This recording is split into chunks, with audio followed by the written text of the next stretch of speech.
My name is Marlene Borges de Carvalho and I am your English teacher. Ok? Bom, para começar o nosso estudo com a gramática da língua inglesa, nós vamos estudar o verbo to be no simple present. E a primeira forma que nós vamos estudar desse verbo é a forma afirmativa.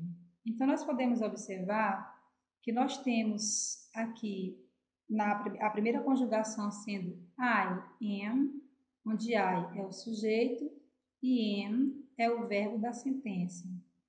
Então, você pode optar pela forma extensa, I am, ou então você pode optar pela forma contraída, que é I am. Para a segunda pessoa, nós temos you e temos o verbo are, que está aqui na sua conjugação, certo?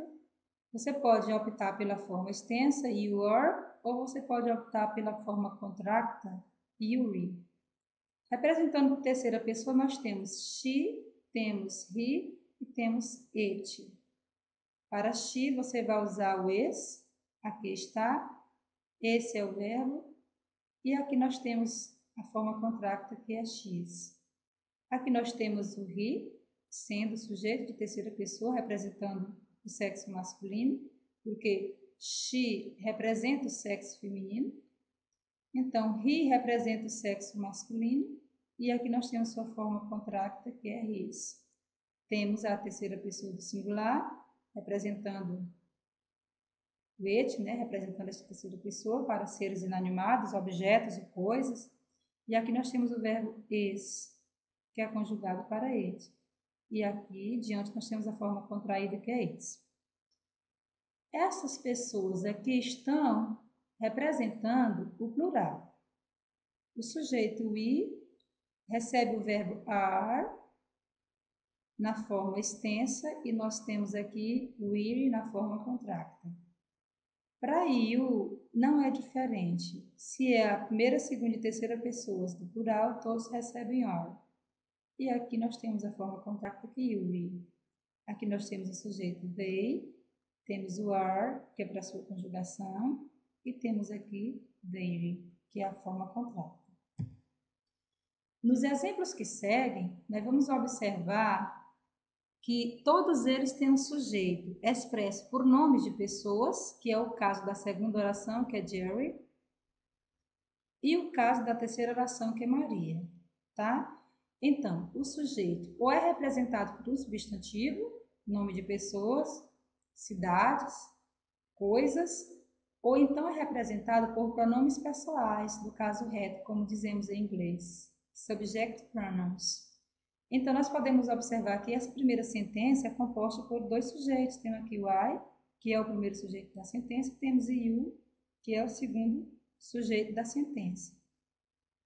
E depois que a gente detectar o sujeito da sentença, nós vamos observar se essa sentença é com sujeito simples ou é formada por um sujeito composto. Na oração número 1, podemos observar que nós temos I como sujeito no início e do meio para o fim, na segunda oração, nós temos you. Então, nós temos uma oração de sujeito composto.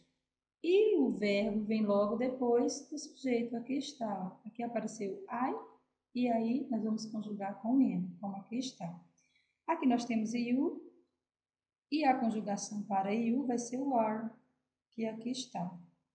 Nós temos Jerry representando a terceira pessoa do singular, masculino, e logo em seguida nós temos o is aqui, que é a conjugação de Jerry. Temos Maria, que é representado, né? Representa o sujeito de terceira pessoa do singular, e aqui nós temos o is. Temos they, que representa a terceira pessoa do plural, e aqui nós temos sua conjugação, que é are.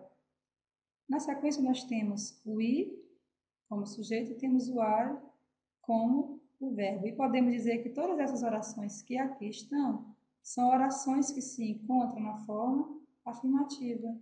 Tudo bem? Dando continuidade ao verbo to be no simple present, agora vamos passar para a interrogative form, né, que é a forma interrogativa.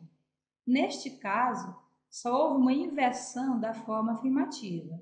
Veja que na afirmativa a gente diz I am, e na interrogativa nós vamos dizer am I, tá? O am, como é o verbo, ele vem para o início da conjugação, ou seja, ele sempre vem antes do sujeito. Aqui nós temos are you, are o verbo, e nós temos you como sujeito. Na terceira pessoa, nós temos aqui is he, aqui é o verbo, e she é o sujeito. Nós temos is he, is sendo o verbo e he sendo o sujeito. E temos aqui is, it. Aqui abaixo podemos observar o plural. Então, nós temos are, we, are é o verbo e we é o sujeito dessa conjugação. Are you? Temos o are aqui e you é o sujeito da conjugação. E, para terminar, nós temos o are they. Are é o verbo e they é o sujeito da sentença. Esses exemplos que seguem expressam a forma interrogativa, tá? Então, o que vai nos detectar que todos eles estão na forma interrogativa?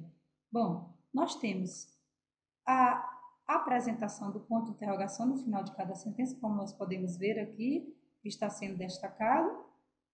E temos a questão de você observar, descobrir onde é que está o sujeito da sentença. Na primeira sentença, are you a good student? Nós temos you como sujeito, que representa o pronome pessoal do caso reto, ou subjective pronouns na língua inglesa. Então, nós temos you aqui e o are está aqui, ó, veio antes do sujeito. Não vai ser diferente para todos os demais. Nós temos Gabrielle aqui, que é o sujeito, representando a terceira pessoa do singular, ela, né? E aqui, antes de Gabrielle, nós temos o verbo que é esse. Nós temos in I acrobat, temos o I, que é o sujeito da sentença, e para I, convenhamos, nós só podemos usar o am, tudo bem? Com o verbo to be, no simple present, na forma interrogativa. A próxima sentença nós temos como sujeito o they are very famous scientists. Aqui nós temos o they, naturalmente temos como sujeito o are, ok? Na última sentença, Antônio está representando o sujeito do sexo masculino na terceira pessoa do singular. E por isso que nós usamos o is aqui no início da sentença, ou seja, antes do sujeito. A próxima forma é a forma negativa, ou negative form. Continuamos com o verbo to be no simple present. Bem, essa forma negativa, nós podemos observar que é a consideração da afirmativa mais o advérbio ou partícula de negação not. Então, para essa conjugação, você vai dizer I am not, ou então você vai optar pela forma contracta I'm not. Na segunda conjugação, segunda pessoa, nós temos you are, aqui está a partícula de negação, e na sequência, a forma contracta ou contract form, you aren't. A terceira pessoa está aqui destacada, certo? Que é she, he e it, então nós vamos dizer she is. Aqui está a partícula de negação. E aqui está a forma contracta, she isn't.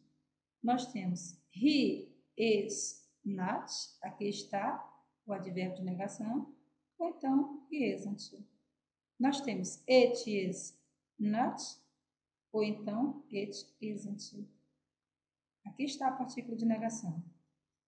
Aqui, essas três pessoas aqui se trata do plural. Então, nós temos we are not, aqui está sujeito e verbo, e aqui está a partícula de negação not.